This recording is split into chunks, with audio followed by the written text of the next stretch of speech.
बेटे ने धोखे से बूढ़ी माँ को बेघर कर सड़क पर रोता छोड़कर चला गया।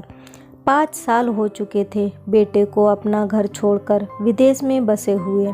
इन 5 सालों में बूढ़ी माँ और ज़्यादा बूढ़ी हो गई थी। 80 वर्ष की उम्र में जानकी देवी की याददाश्त काफ़ी कमज़ोर होती जा रही थी। उन्हें रोज़मर्रा की चीज़ें याद ना रहती, लेकिन जो उन्हें हमेशा याद रहता वह था उनका बेटा। दिन हो या रात, एक पल भी ऐसा ना होता जब उन्हें अपने बेटे की याद ना आती।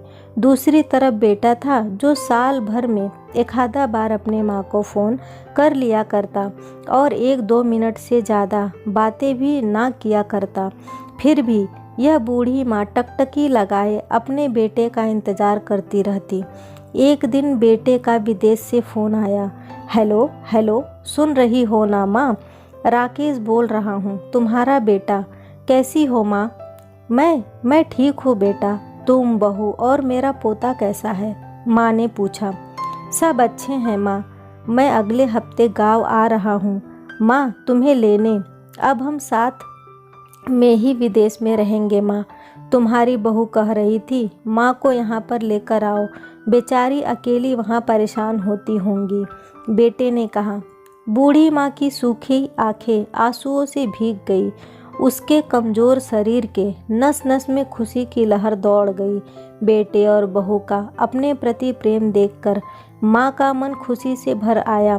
बेटे ने आगे कहा, माँ तैयार रहना, मुझे ज़्यादा दिन छुट्टियाँ नहीं हैं। जिससे जितने पैसे लेने हैं लेकर रखना। तब तक मैं प्रॉपर्टी डीलर से बात कर लेता हूँ घर के लिए। घर के लिए? माँ ने पूछा। हाँ माँ, गांव का घर हमें बेच देना पड़ेगा। अब हम साथ में ही रहने वाले हैं तो वहाँ पर घर रखने का कोई मतलब नहीं है। माँ बेटे ने कहा। बुढ़ापे की वजह से ठीक से चलने में असक्षम माँ ने पूरे मोहल्ले में घूम घूम कर अपनी इस खुशखबरी को सबको सुनाया। सभी को खुशी हुई। सबको लगा माँ जी के आखिरी दिन अपने परिवार के साथ खुशी से बीत जाए। घर वापस आकर माँ ने अपने घर के कोने कोने को ऐसे देखा जैसे वह अपने दूसरे बेटे को देख रही हो।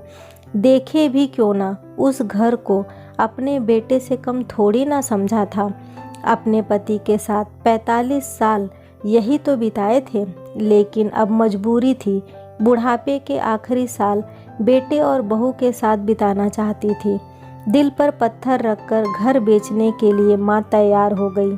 आनन फानन में बेटे ने घर को आधे दामों पर बेच दिया।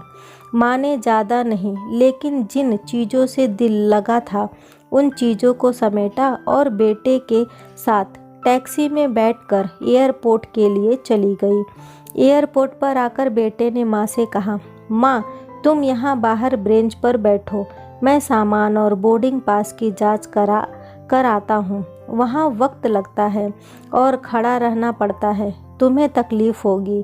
तुम यहीं आराम करो। मैं यूँ गया और यूँ आया।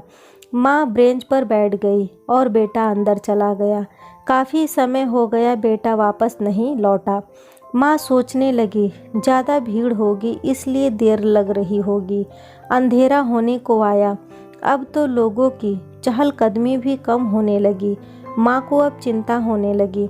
एक कर्मचारी ने आकर पूछा, किससे मिलना है माँ जी आपको? यहाँ पर क्यों बैठी हैं? डरती हुई आवाज़ में जानकी देवी बोली, मेरा बेटा अंदर सामान की जांच कराने गया है। विदेश जा रहे हैं हम। क्या नाम है माँ जी आपके बेटे का? कर्मचारी ने पूछा। राकेश नाम है मेरे बेटे का, जानकी देवी ने बताया। कर्मचारी अंदर गया और थोड़ी देर बाद बाहर लौटा। उसने जानकी देवी से कहा, माँ जी विदेश जाने वाली फ़्लाइट तो दोपहर में ही जा चुकी है और आपका बेटा भी उस फ्लाइट में बैठकर विदेश जा चुका है। अब आपके यहाँ बैठने का कोई मतलब नहीं है। आप भी अपने घर चली जाइए। क्या? जा चुका है और मैं घर जाऊँ? घर?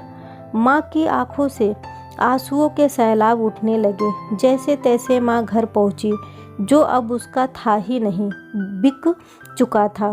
वो वहीं गेट के बाहर बैठ गई।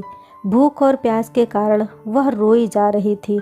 घर के नए मालिक को उस पर दया आई तो वह उन्हें घर के अंदर ले गया और भरपेट खाना खिलाया। खाना खाते खाते वह अपने बेटे की करतूत पर आंसू बहाए जा रही थी। घर मालिक ने कहा, माँ जी, आप चाहे तो मैं आपको एक कमरा दे सकता हूँ, आपका जब तक मन करे वहाँ रह सकती हैं। इतना कहकर वो अपने कमरे में चले गए। अब बूढ़ी माँ को छत तो मिल गई रहने के लिए और पेंशन के पैसों से खाने का बंदोबस्त हो जाता था। अब बूढ़ी माँ गांव में घूमती फिरती तो कोई भी उसे खाना खिला देता था। जब गांव के लोग जानकी देवी को देखते तो यही कहते, कैसा निर्दयी बेटा है जो अपने माँ को बेघर करके सड़क पर रोता बिलखता छोड़कर चला गया। भगवान ऐसा बेटा किसी को भी ना दे। दिन बीतने लगे। जब जानकी देवी की तबीयत बिगड़ने लगी, वह पहले से ज़्यादा बीमार रहने लगी। उनकी देखभाल करने वाला भी कोई नहीं था। कुछ दिनों बाद घर के नए मालिक ने जानकी देवी से कहा, माँ जी, आप अपने रिश्तेदारों के यहाँ पर जाकर क्यों नहीं रहती? इस उम्र में आपके लिए वही अच्छा होगा। अच्छा तो होगा, लेकिन अगर मेरा बेटा वापस आया तो उसका ख्याल कौन रखेगा? मेरा बेटा बहुत भोला है, उसे अपना ख्याल रखना बिल्कुल नहीं आता। मैं कहीं नहीं जाऊंगी, क्या पता कब उसे मेरी ज़रूरत पड़ जाए, माँ ने कहा। दोस्तों, माँ की ऐसी बातें सुनकर मेरी आंखों में आंसू आ गए। कोई भी बेटा अपने माता पिता के साथ ऐसा कैसे कर सकता है? क्या इसी दिन के लिए माँ बच्चे को जन्म देती है? ऐसे बेटे के बारे में आपकी क्या राय है? मुझे कमेंट करके ज़रूर बताइए। वीडियो को लाइक और शेयर करना न भूलें। चैनल पे पहली बार आए हैं तो इसे सब्सक्राइब ज़रूर करें। कहानी सुनने के लिए आपका बहुत बहुत धन्यवाद।